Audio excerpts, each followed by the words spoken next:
आपका स्वागत है आपके अपने YouTube चैनल सरकारी गुरुजी में। आज हम पढ़ने वाले हैं पर्यावरण और हम का अध्याय 2, जिसका शीर्षक है खेल।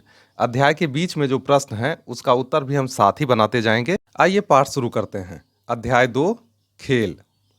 खेल की घंटी में कक्षा 5 के सभी बच्चे अपनी शिक्षिका के साथ खेल के मैदान में एकत्रित हुए।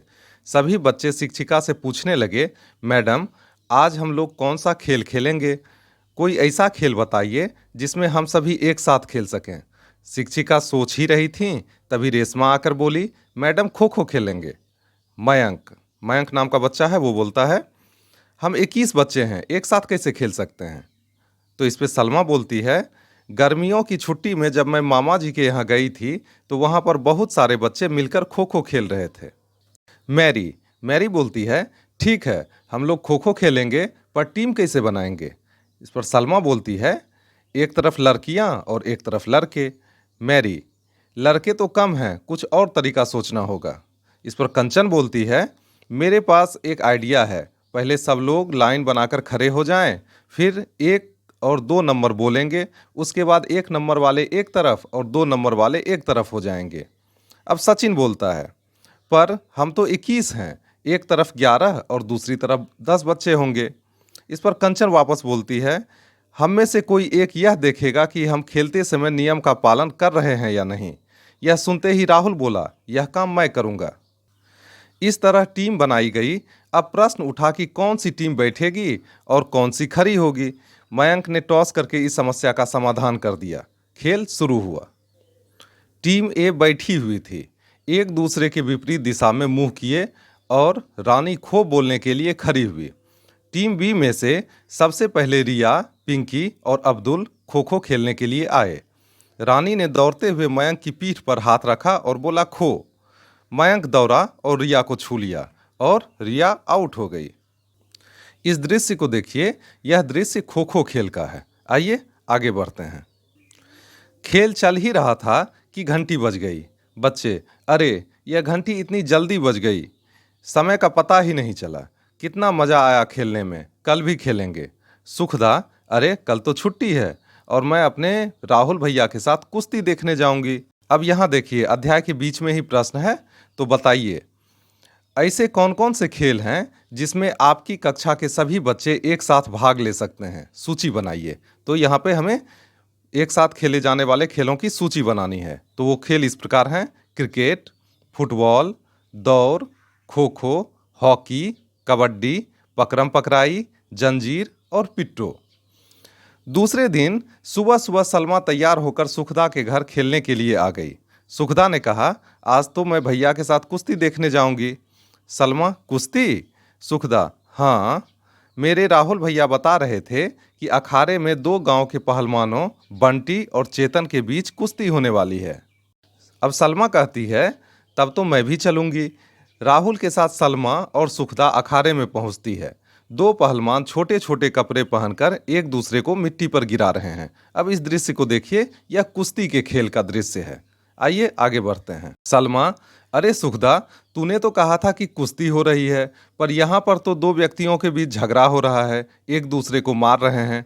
सुखदा, हाँ, मैंने सोचा कि कोई खेल हो रहा है, पर यह तो लड़ाई हो रही है। पास में खड़ा राहुल उन दोनों की बातें सुन रहा था। राहुल, ये लड़ाई नहीं कर रहे हैं, ये तो खेल रहे हैं। जैसे कबड्डी खो खो खेलते हैं, वैसे ही यह भी एक खेल है। सलमा, कबड्डी और खो खो में हम मारते नहीं हैं। राहुल, अरे वे मार थोड़े ही रहे हैं, देखो चेतन पहलवान और बंटी पहलवान दोनों अपने आप को बचा रहे हैं।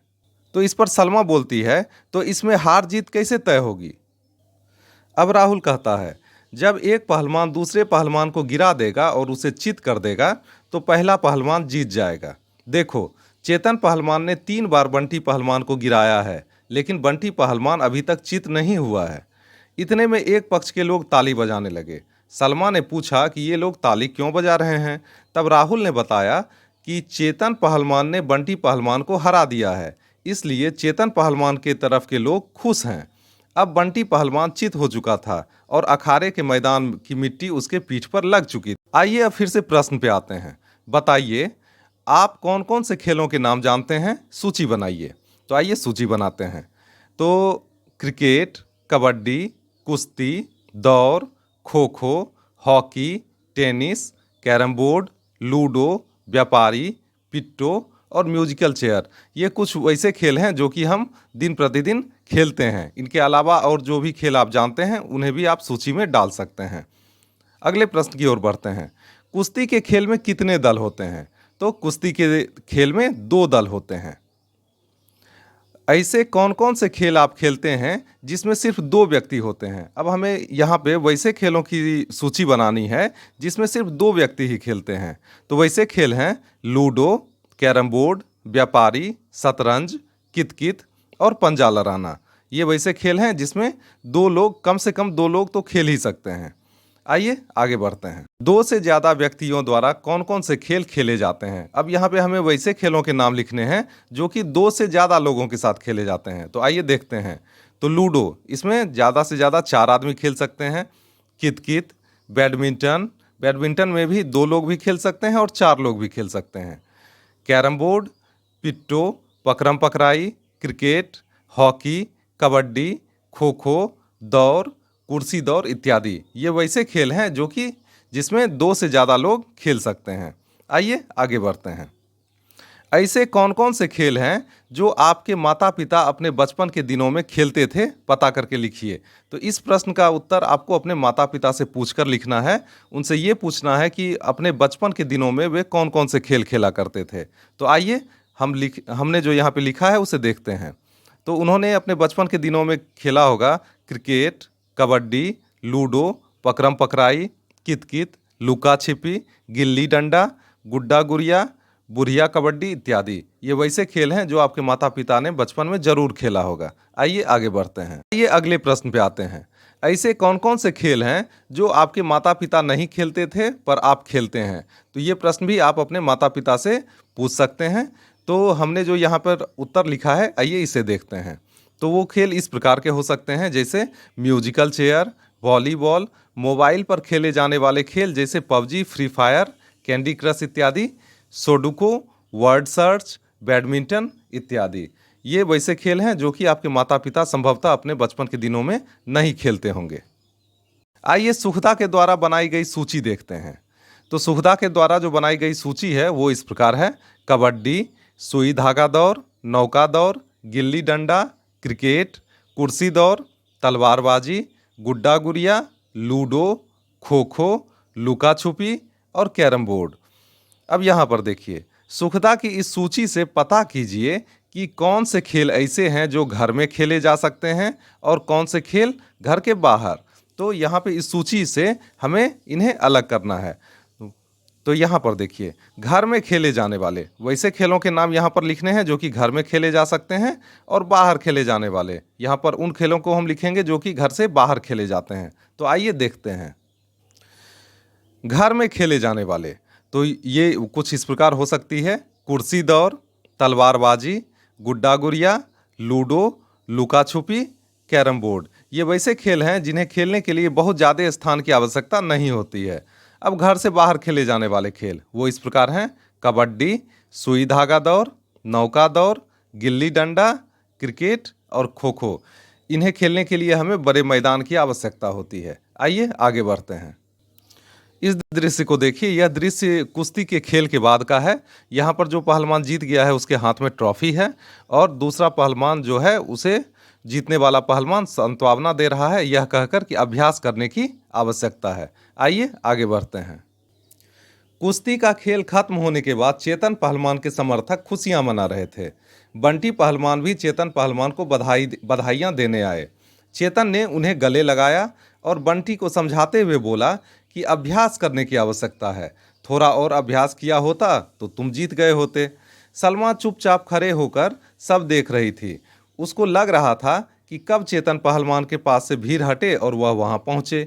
जैसे ही भीड़ खत्म हुई, सलमा चेतन पहलवान के पास गई और पूछा, ये कैसा खेल है जिसमें एक दूसरे को मारकर मिट्टी पर गिरा दिया जाता है? क्या आप लोगों को चोट नहीं लगती है? इसमें क्या मज़ा आता है? अब चेतन पहलवान कहते हैं कि यह भी एक खेल है, इसको खेलने में बहुत मज़ा आता है, पर इसमें बहुत अभ्यास की आवश्यकता होती है। यह एक तरह का व्यायाम है अपने शरीर को हृष्ट पुष्ट रखने का। इस तरह के अनेक खेल हैं जो हमारे देश और विदेशों में भी खेले जाते हैं। व्यायाम के साथ साथ लोग अपनी सुरक्षा के लिए भी इन्हें सीखते हैं।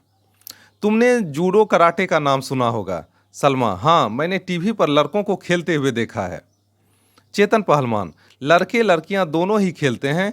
इस तरह के खेलों को मार्शल आर्ट कहा जाता है। अब सलमा वापस पूछती है, यह मार्शल आर्ट क्या होता है? चेतन पहलवान, आओ मैं बताता हूँ।